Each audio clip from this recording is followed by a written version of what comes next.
So in this mechanic series, Klaus will tell us who should install a Steinbauer power module and where should a customer install it.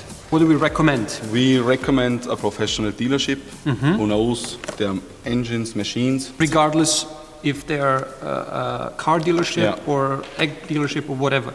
So they know basically their engines and they know how to position the harness.